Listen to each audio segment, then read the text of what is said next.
Now, as we know, as we have sir already, आपका yes, any question? Sir आपका आवाज बहुत धीरे आ रहा है. It is clear. Yes sir. So, in our previous class, we have discussed the meaning of federalism and key features of federalism. And all of us are in position to identify which country is a federal country. And that we can do on the basis of 7 key features which we have studied. Now, today we will discuss what makes India a federal country. We have already discussed the case study of Sri Lanka, case study of Belgium, and while studying case study of these two countries, we have safely concluded that in Sri Lanka, peace did not prevail, whereas in Belgium, conflicts were settled down, and at present, in Belgium, there is political stability and peace, social stability, and economic development. And that is possible only by adopting proper power sharing. So here, while discussing that what makes India a federal country, once again we try to extract point from the key features which we have discussed. And more or less at the end, you notice that in every federal country, these features exist, right?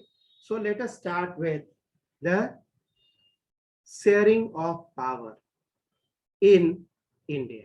We know that the Constitution of India provide provision for the sharing of power. And this is in the Schedule 7, and article which describe it is 246. We know that Constitution of India describe threefold distribution of legislative power between union government and the state government. And threefold distribution of legislative power is clearly explained and defined in Schedule 7 of the Constitution. We know that there are at present 12 schedules. So Schedule 7 deals with the three lists: union list, state list, and concurrent list. And in the main part of the Constitution, these provisions are discussed under Article 246. We know that at the time of enforcement of Constitution, how many articles were there in the Constitution? Anyone? Sir 386. Three, Sir right. 386. No, 395. But at present, number of articles 448. article is around 500, because we know that in Indian Constitution there is provision of amendment. So through amendment, some part of Constitution are amended and new articles are added, right?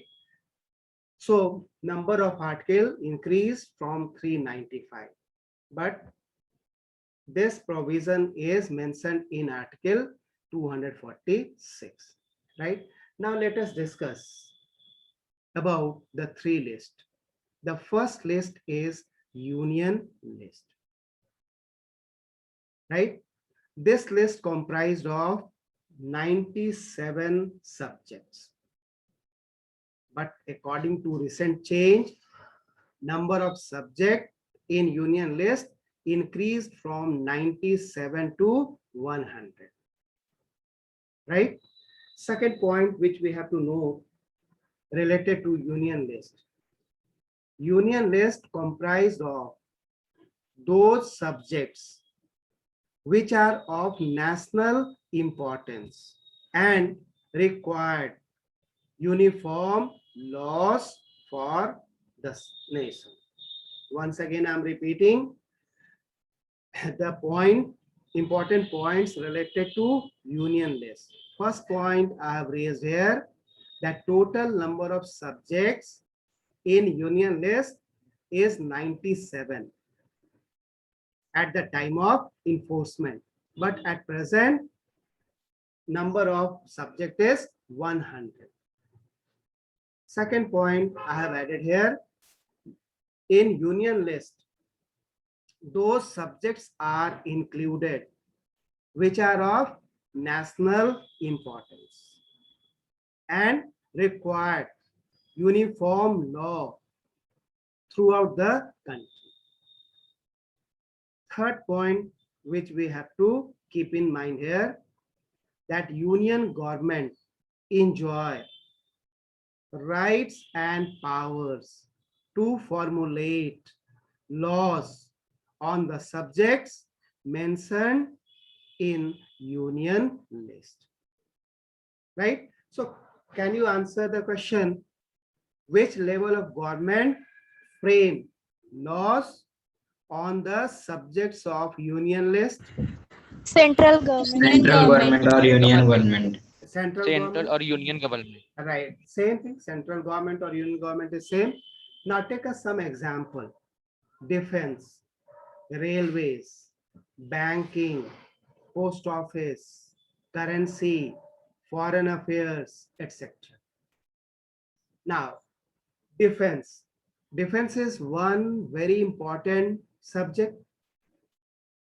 And don't you think, Yes, sir. don't you think that for better defense of the country, it must be under the control of central government? What is your opinion? If defense is under the control of Yes, state, sir. Yes. right? Yes, sir. Railways, another important topic, another subject, and central government control railway because railways are the most important link. It connects different state, right? It provide better facility of traveling even in remotest area, and that's why responsibility to control railway is given to union government. So sir तो हाँ, state में railway minister नहीं होते हैं? no. Why there is need of railway minister in state when railway is not a topic of, not in the list of state list, right?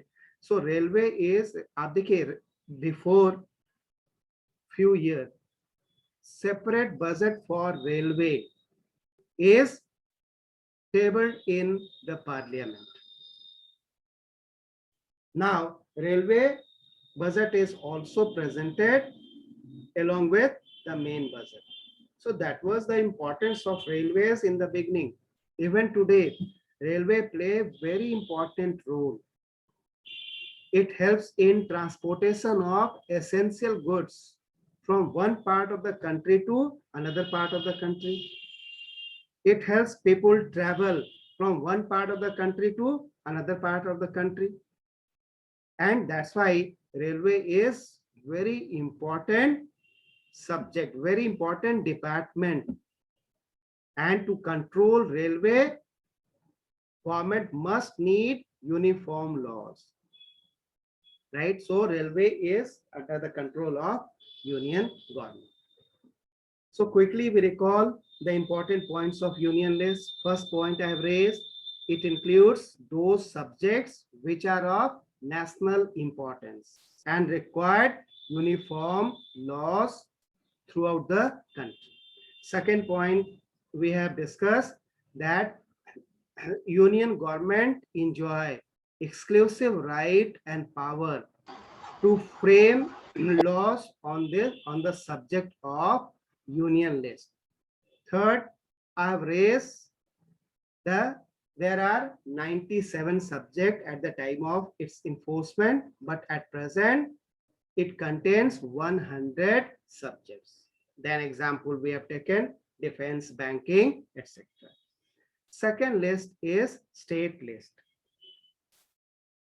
At the time of enforcement, there are 66 subjects in this list.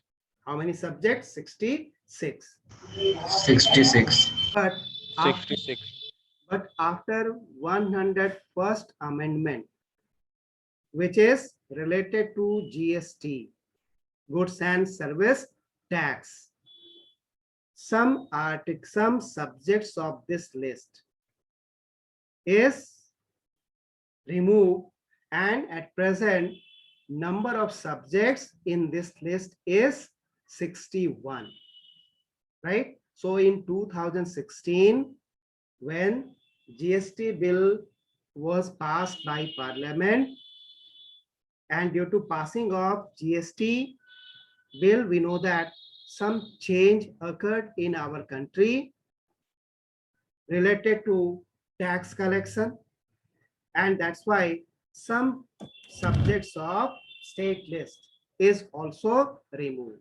So from 66 to 61, right?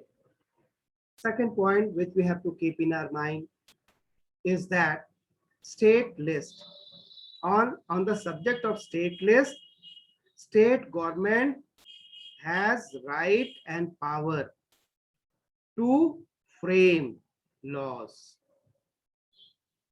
Third, which we have to keep in our mind, that state list, you find those subjects which are of state importance, regional importance.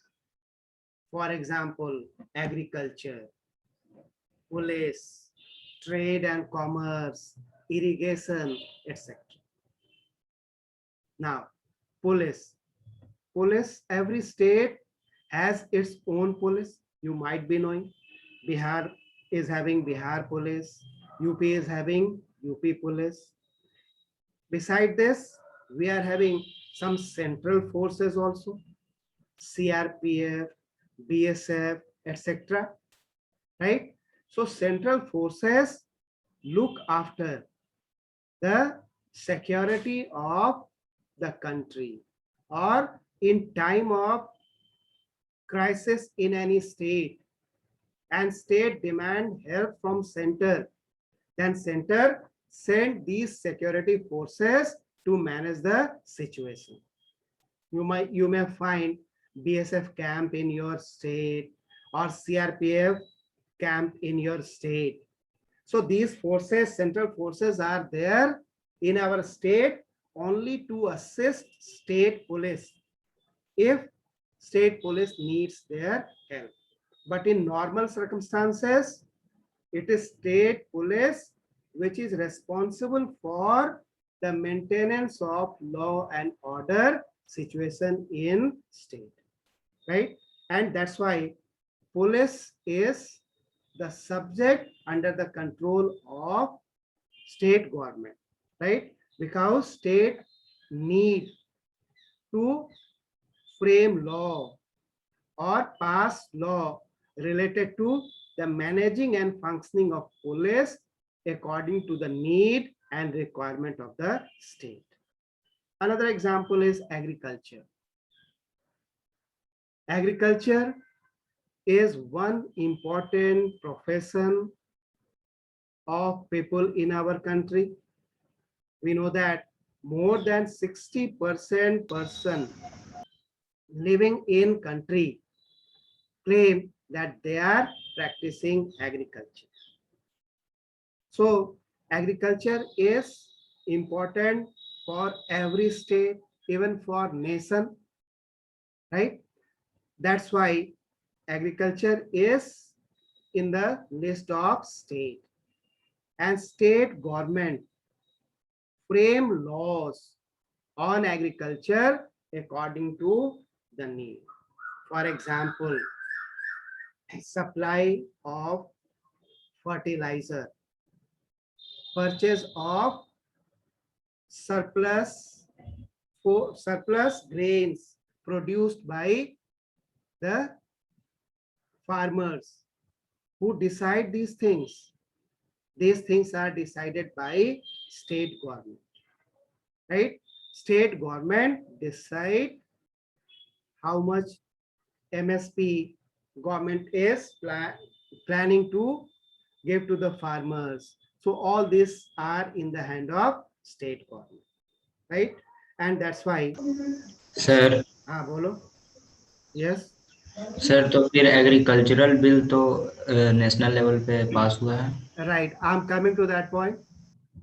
So agriculture is in state list, but one question came in our mind: why there is Ministry of Agriculture in central government, and why central government pass agriculture bill? No doubt, agriculture is in state list, but at the same time, I have raised that agriculture is equally important for the nation, and agriculture also sometimes need uniform policy for the nation, right? In agriculture bill, government included certain change. For example, government decided not to pay MSP, right? And also allowed private partners to enter in sell and purchase of the grains produced by the farmers, right? And this was the point of concern for farmers, that if they enter in this race, private capitalist class started exploiting farmers, and this was the point of confusion. But government, while passing agriculture bill, want to unify some practices in the country, right? Second example, if government wants to sign a pact for betterment of agriculture with any foreign country, if every state come forward and sign their individual agreement, is it possible? No. Many nations not agree to sign this sort of memorandum of understanding with a particular state, whereas they are ready to sign any sort of treaty with India as a country, right? So for signing agreement with foreign country. Third, you can say fertilizer, right? I've just mentioned that for how much fertilizer a state need is the concern of state government, but many fertilizer producing unit is under the control of central government, and central provide fertilizer to different state. So center is also working for betterment of country's agriculture, and that in spite of not including agriculture in central list, the role of center is very important. That's why there is Department of Ministry of Agriculture in center, and center parliament has power to adopt uniform bill for the improvement in agrarian sector. Is it clear? Yes, sir. Now, Yes, sir. so this is about state list. Third one is concurrent list. Concurrent list, it comprised of 47 subject at the time of enforcement, right? But at present, number of subject is 52 due to some changes in our constitution. Now here we have to keep in mind that what are there in this list.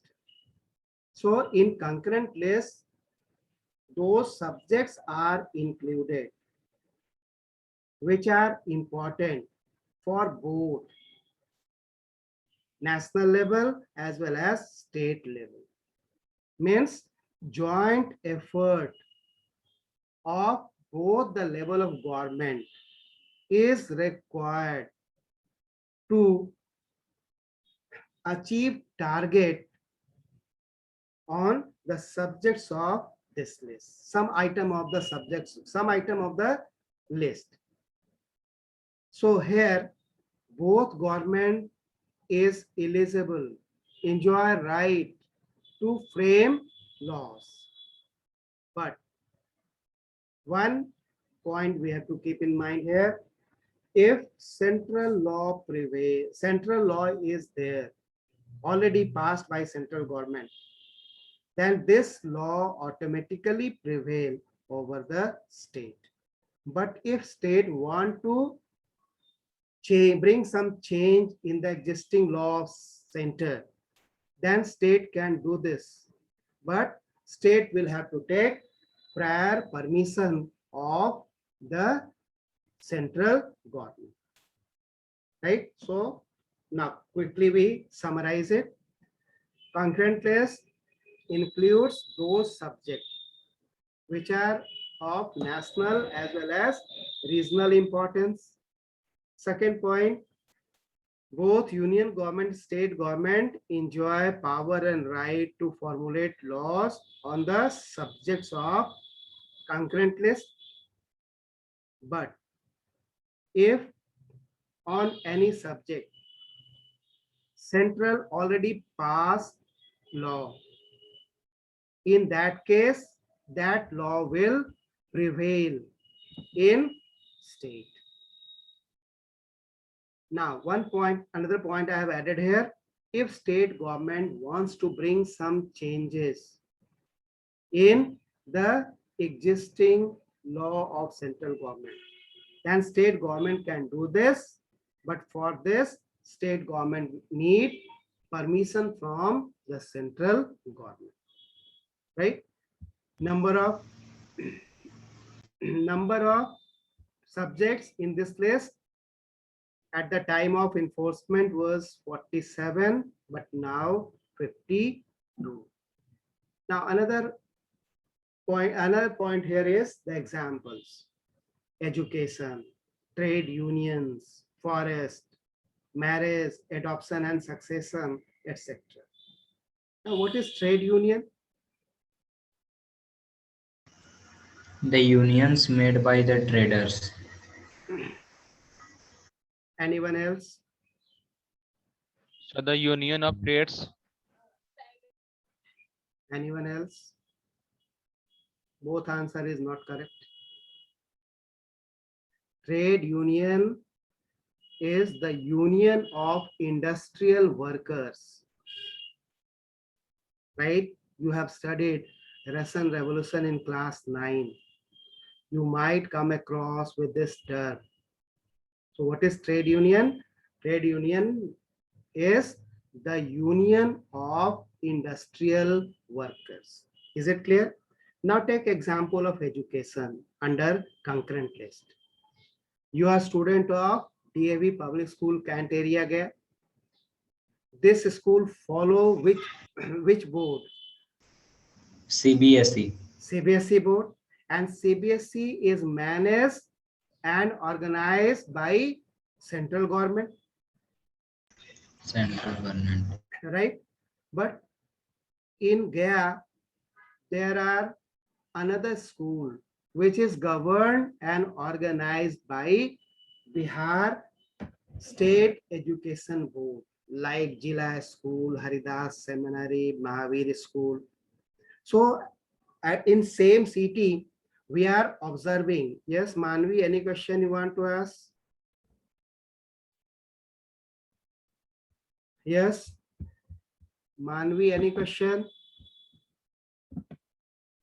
So in our same district, what we are noticing, that some schools are managed and governed by central government, whereas some schools are managed and governed by state government.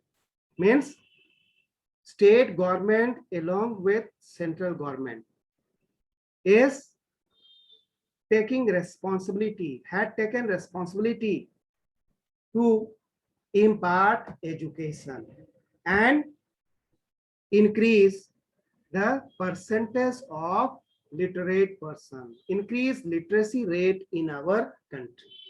We know that at the time of independence, literacy rate of India was very, very low, somewhere around 14%. But today, what is literacy rate of India? Yes, anyone? Literacy rate of India?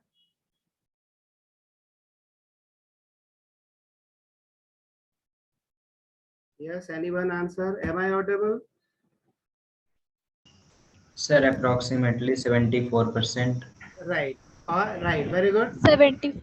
So approximately around 75% is the literacy rate, and that might be due to the effort taken by both level of government, right?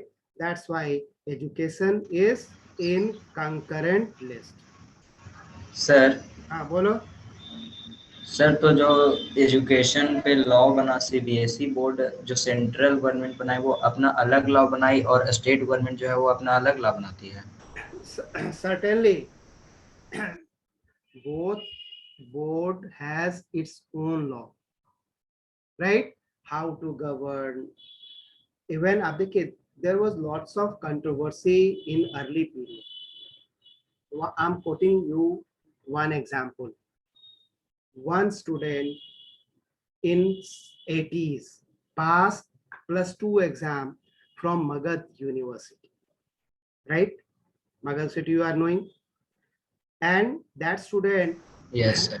that student wished to take admission in Maharashtra, Bombay University, in graduation.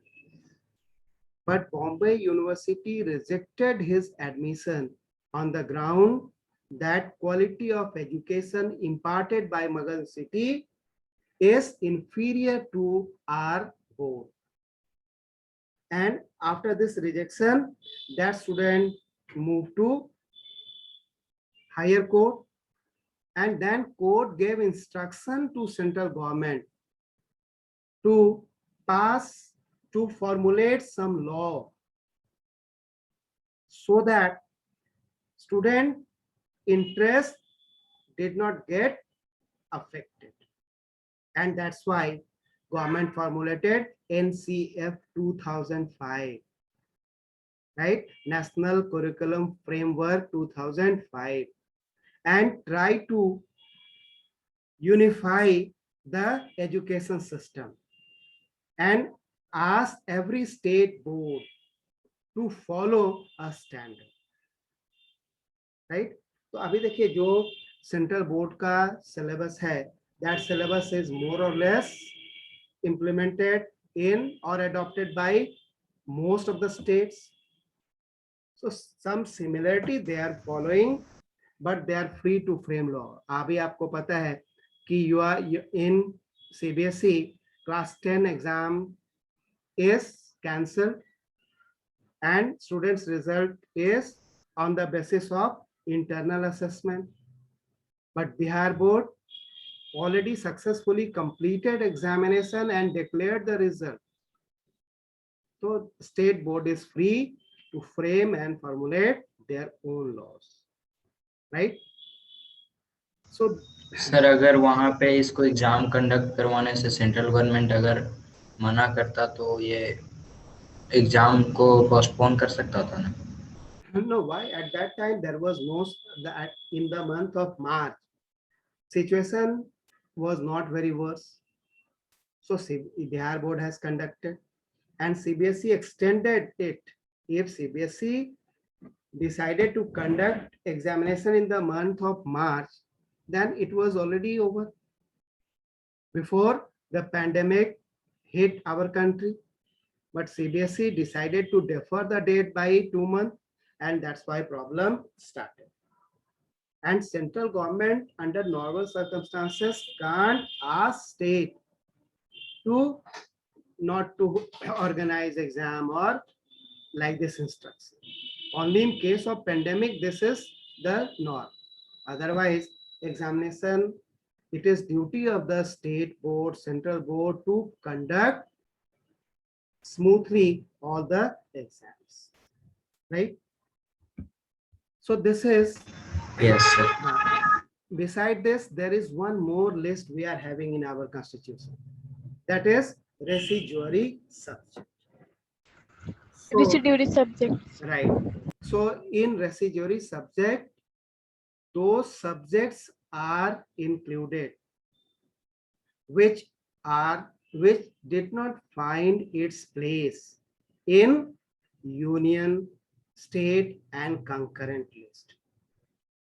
That means all leftover subjects are included in the residuary subject, right?